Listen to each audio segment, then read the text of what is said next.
The headlines: Opposition MP wraps spending priorities of Water Authority. Colombian airline announces flights to Barbados. And the Windies batsmen have it all to do. Welcome to Nation News for Thursday, October the 15th, 2015.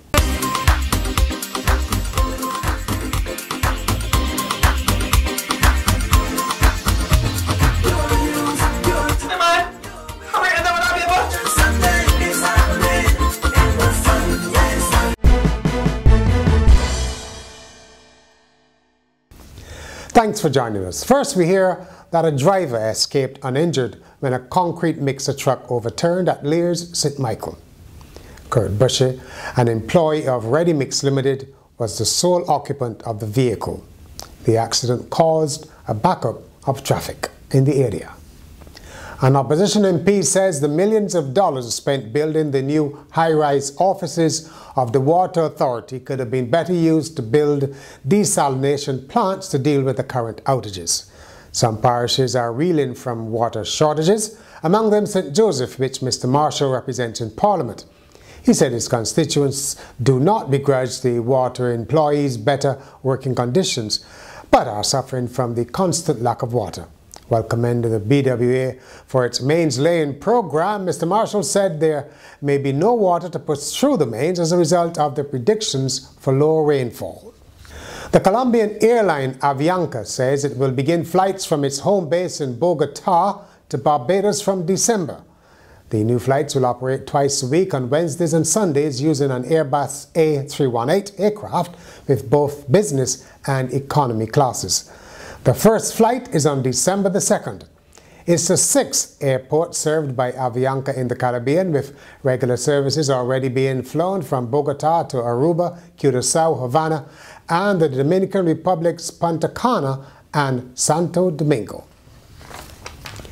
Police say there are a number of people assisting them with their investigations into last week's murder of Brinsley Ward. He was the Halls Road resident, stabbed while on John Beckles Drive, opposite the main Queen's Park entrance.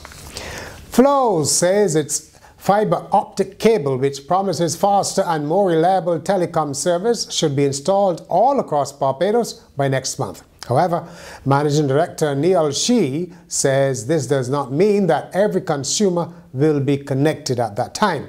He said it would take about 2 years to migrate every household to the new system, given the amount of work and scheduling required.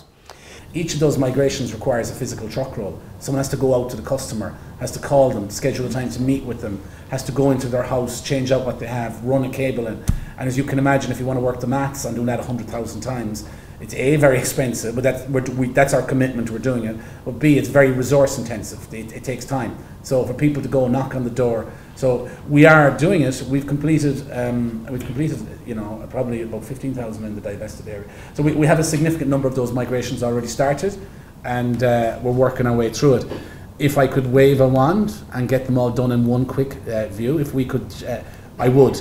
But until such time as we've everybody moved across to that, you know, the end game, we will unfortunately people will continue to have issues. I mean, the other challenge for us is, do we invest in old technology that's going to be gone in 3 months to try and fix an issue that we can by migrating? So what we're doing is we're prioritizing people with legacy issues, people that have had something that's gone on for 3-6 months, and getting them on as quickly as possible.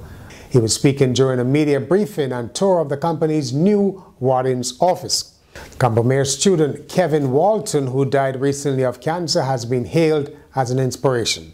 During the viewing of his body at the school on Tuesday, students and teachers reflected on the encouragement the footballer and athlete offered to them even as he battled his illness. Track coach Glenn Williams described Kevin as one of the most amazing people, while art teacher Angela Gabriel said he was courageous. In sport, the West Indies have some serious batting to do when the first test against Sri Lanka resumes very early on Friday morning our time. West Indies finished the second day on 66 for 2 in response to the hosts' 484 all-out. Openers Craig Brathwaite and Shea Hope fell quickly and cheaply to left-arm spinner Rajana Hedoff. Earlier, West Indies grabbed the last 7 wickets for a mere 59 runs as Sri Lanka fell short of their target of at least 500. Devendra Bishu led the bowlers with 4 wickets. He said the team has to work on its fielding. With a little bit of luck, could have actually gotten 5 wickets. It must be disappointing as a bowler with the fielding of the team in the first innings. I'm not really disappointed. It's just it happens, you know. And I would love to get 5 or 6 wickets, but at the end of the day, we have to work on that part of the game, you know. With the innings, we drop a few catches here, but we have on a good day, you know, things we could go better. But we have to work on it. We have to work on it as a team together. The final day of the third and last Barbados Pride's 3-day trial match was abandoned just before tea by the selectors. They decided that they'd seen enough after 3 trial matches, plus a number of players are struggling with injuries. Barbados Pride will open their season on November the 6th against the Jamaica Jaguars. And finally, now, do you fancy taking a dip in the ocean while saving the world at the same time? Well, engineers at the University of California, Riverside have successfully designed a new wearable technology called a sponge suit, Bikini, that allows any user to enjoy or leisurely swim in the ocean while being able to contribute in cleaning the water from harmful toxins. The good thing is that the sponge traps contaminants so they don't come into contact with the wearer's skin, making it totally safe, they say.